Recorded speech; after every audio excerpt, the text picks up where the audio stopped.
I've seen so many like engagement photos, people having kids, and I'm just like, I still go on vacation with my mom.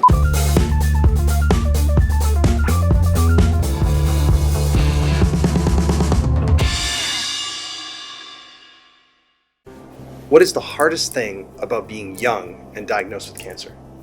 How isolating it is, and how the people around you just don't get how serious it is. They don't know what to say. They don't know how to support you. And I guess it's especially hard because as a young person, you might not have all the skills as the mature person might to, communicate what your needs are. And I didn't know what my needs were, so that resulted in a lot of conflict with my partner, my mom especially, some of my friends.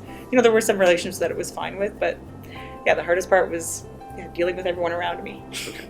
The hardest thing about being diagnosed and young with cancer, my first instinct was, I'm ripped off.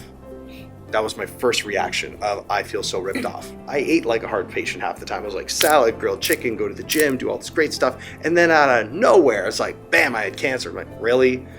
Every dude in my family smokes except me, and I got cancer. Like, then I just like, I felt ripped off. Relating to other people that are my age.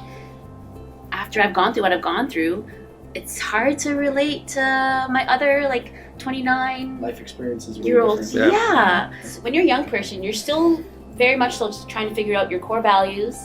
There's already so many different moving pieces that are happening in your life, and to have cancer just drop like a bomb into your life and have it move even quicker, it's not so easy. The hardest thing about being young and diagnosed with cancer would be to have to make decisions on your future.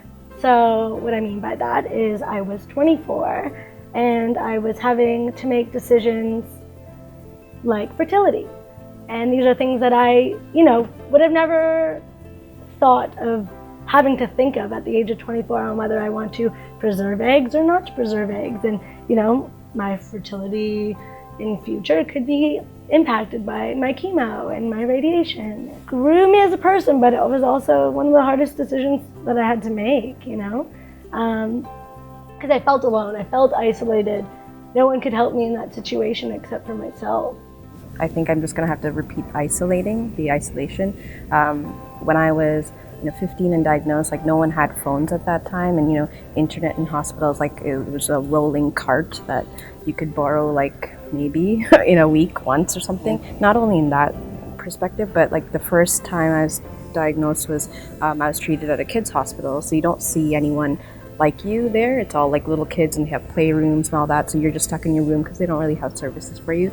And then the second time was in an adult hospital, and again, don't really see anyone. It's all older people, and here I was, and I was really kind of, somewhere in the middle, and, so that not only you're socially isolating, but also medically isolating. Going into a relationship aspect, and then knowing that I'm 32, well, I was 26, but even now, still in the dating aspect, is going, a lot of the women, it's when I meet a girl, she's immediately, as soon as she hears cancer in her head and she's not a survivor, she doesn't understand, she's going, okay, he can't have kids. I think for me, because I was 16, I wasn't an adult yet, but I was being treated as one almost, in a sense, because they brought up fertility a little bit, but being 16, it's not something that I was thinking of at all. And another thing I'd say for me is, I have to take a lot of medication now, and they're, talking to you about insurance and all that stuff, and it's I don't even know what insurance is really at 16.